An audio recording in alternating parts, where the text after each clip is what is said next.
વડોદરામાં ટોકીસથી રામનાથ સ્મશાનના માર્ગ પરના ખાડાઓથી લોકો પરેશાન, સ્થાનિકો દ્વારા ખાડા પૂજન કરી અનોખો વિરોધ કરાયો। વડોદરા શહેરના વિહાર ટોકીસથી રામનાથ સ્મશાનને જોડતા માર્ગ પર જર્જરિત રસ્તા અને ખાડાઓને કારણે સ્થાનિક લોકોમાં રોષ ફેલાયો છે।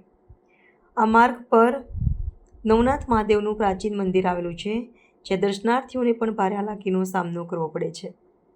આ સમસ્યાઓ અંગે વારંવાર રજૂઆતો કરવા છતાં તંત્ર અને સ્થાનિક નેતાઓ દ્વારા કોઈ નક્કર પગલાં લેવામાં ન આવતા સામાજિક કાર્યકરોએ અનોખો વિરોધ પ્રદર્શન યોજ્યું હતું। સામાજિક કાર્યકર ધીરજ બારોકરે મીડિયા સાથેની વાતચીતમાં જણાવ્યું હતું કે આ રસ્તા પર છેલ્લા ઘણા સમયથી મસમોટા ખાડાઓ પડ્યા છે, જેના કારણે અકસ્માતનો ભય સતત રહે છે।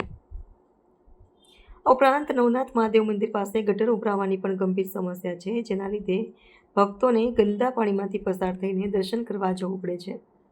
આ અંગે સ્થાનિક કોર્પોરેટરો અને તંત્રને અનેકવાર રજૂઆતો કરવામાં આવી છે, પરંતુ કોઈએ ધ્યાન આપ્યું નથી। તેમણે આક્ષેપ કર્યો છે કે આ વિસ્તારના ધારાસભ્ય પણ અહીંથી પસાર થાય છે, છતાં કોઈ કાર્યવાહી કરવામાં આવતી નથી।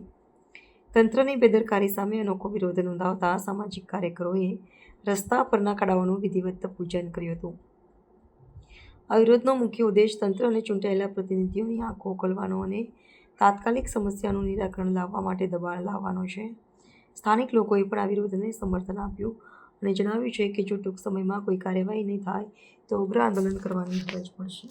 પરેશાન થઈ ગઈ છે, આવતી જતી પબ્લિક અકસ્માતો થઈ રહ્યા છે, તાત્કાલિક કામ થવું જોઈએ।